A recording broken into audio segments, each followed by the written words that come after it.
Hello, it's Kate Stillman with yogahealthcoaching.com, and I'm here with Gracie, and we're checking in. Gracie of selfcarewithgracie.com, Gracie Ovahovich, and we're checking in. So you've gone through leading your Body Thrive group, and I would just love to get a recap in terms of this video sequence and the changes that people have been going through that we've been talking about, and give us a little recap on how it ended up for the members in the course.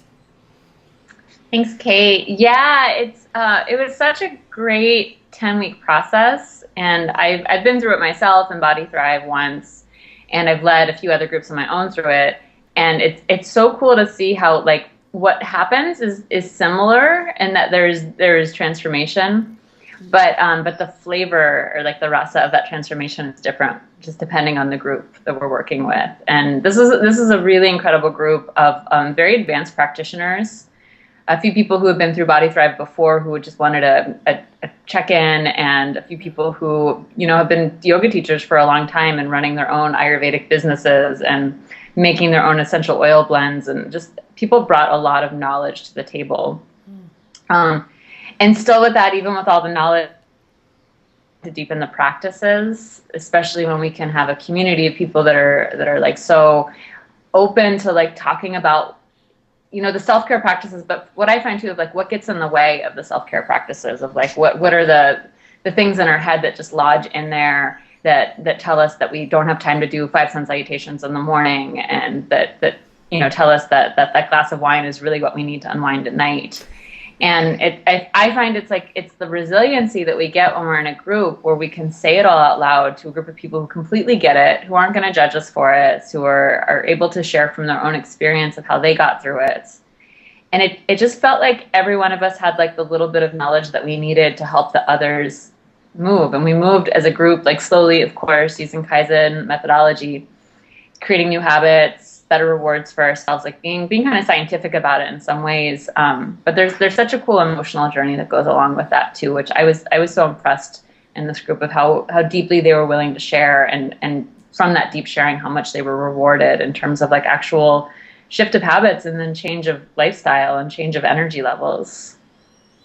It's so beautiful. I mean, to me, it really speaks of what we do in these groups is create a really strong vibratory field that enables people to step into a higher vibration.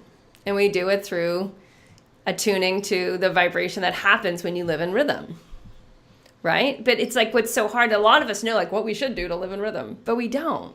But then we put a group together that's committed, full on committed. We're going to keep this really simple. We're going to just do these 10 habits and see what happens, and our vibration starts to shift. And as that shifts in a group, we start to feel the connectivity more within the group. So within a group of advanced practitioners, it's it can pick up, the field can pick up faster and go in, and then the individuals can go in deeper. So to me, it's interesting, because a lot of times when I'm talking to people, they're like, oh, I already know how to do that. And it's I don't care what you know. I care what you're doing. Yeah. Right? And did you find with that, with the kind of, it sounds like there's an amazing amount of just humility and openness in your group, probably from you skillfully creating and leading it that way.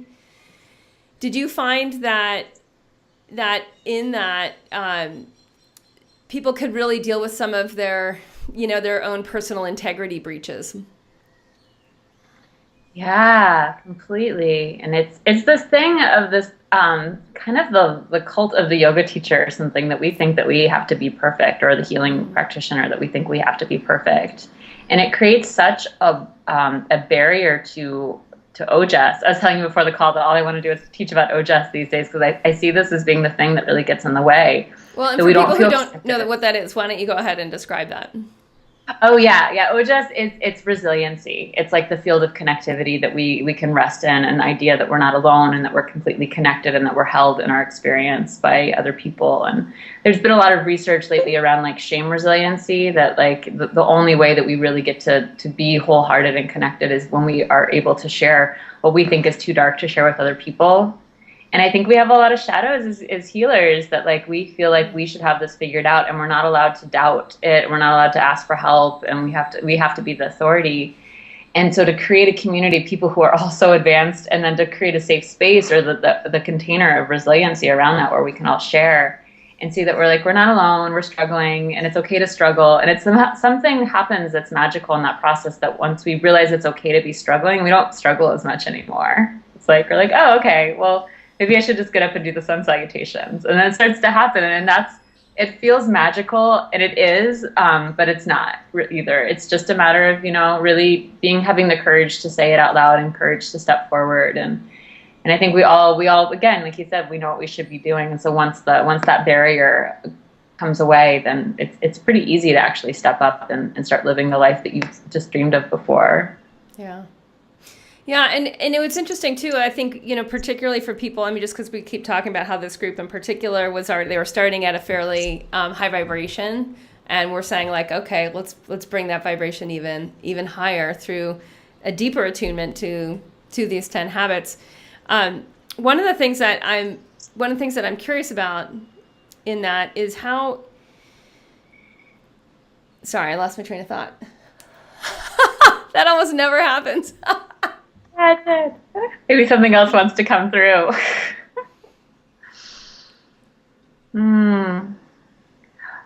Well, I will say one thing about this group is that a shift that I think we all made together was like how to have more joy in our practices, like how to bring forth, not just doing them out of a sense of obligation, but how to like love your practices and just like look forward to them, and how to not take ourselves so seriously either. Just how to like be a little lighter. If we miss a day, it's totally okay, and you just get back on it the next day. And I think there's just especially as women, there's a harshness that can happen there when we get off track. But how to soften to ourselves, and how to enjoy it all more. If it felt for myself, even like self-massage, like I love doing self-massage, but like I realized that I was still kind of doing it out of obligation, and like something about the way we talked about it in the group now, it's like I look forward to it in a whole new way. Oh, that's beautiful. I was just doing an interview where the person asked me about Dharma, and I was saying how it's like before you even get to Dharma, according to the teachings of the four aims of life, like you need to go through Artha and Kama, and that Kama means pleasure. Artha is like having the stuff that you need. Like you need a good house, you need good food, and then you need to be, this is so interesting to me, that before like living on purpose, right, or experiencing liberation, the yogic path, right, that we need to be in a pleasurable relationship with life experience. Right? Yeah, it's second chakra stuff there. It's like you get your base needs met, and then you have to figure out who you are as a person and what brings you joy. And I've been doing this like clearing process here in DC. I'm like cleaning house, and it's this process where you take all your items out and you hold them to you, and you see if they give you the vibration of joy in your body, and if they don't, you get rid of them. So you're only surrounded by things that bring you joy. And it is so deep. It brings up so much fear in me to like actually feel like what brings me joy in my body, and once I do that work, like literally tears streaming down my face, I'm like, I think this brings me joy, or it doesn't bring me joy. Like it's shifting, and they say this process is life changing, and I feel it already. And I think I was thinking that Body Thrive is the same way of like, how do we like cut away the practices that aren't bringing us joy and step into the ones that do bring us joy. I love it. So cool. That is so cool. I love that. I love that. So any concluding thoughts about, how you as a yoga health coach have shifted through this particular group, or at this point where you are in your coaching? I think it was really amazing for me to work with a group of people who were so ready to go, and so it brought so much of themselves, and just to feel like as an energy worker, and that's what we're doing when we're coaching these groups, is we're moving a large group of energy from one place to another. It was thrilling, I'll say that. And I really looked forward to our calls, and I felt the hearts of so many people, in my own heart felt like it just like got bigger as a result. So I think just this example of what's possible in a group is gonna help me a lot. I think I stepped deeper into like the science of the habit change philosophy, and I'm gonna bring more of that into my coaching and my groups, and just really inspired by the process, just to watch it happen again and again of how successful it is. It affirms like how great this work is. So Thank you for developing it, Kate. It's a blessing for all of us. Yeah, I'm so glad. I'm so glad. And, one of the things that I'm so curious about too is, if we really attune to different components of evolution, right? We have that there's more wisdom, and there's more beauty, and there's more truth. And we're aligned to that, and we start seeing that happen. And then one of the things that I get really curious about is like at a more accelerated pace, right? So I'm curious if you think that from this experience in working with a group that was already pretty, into practices and attuned and living a pretty healthy diet and lifestyle, and then having this depth of experience now, do you feel like you're going to be able to attune and move groups into, basically into deeper transformation more quickly?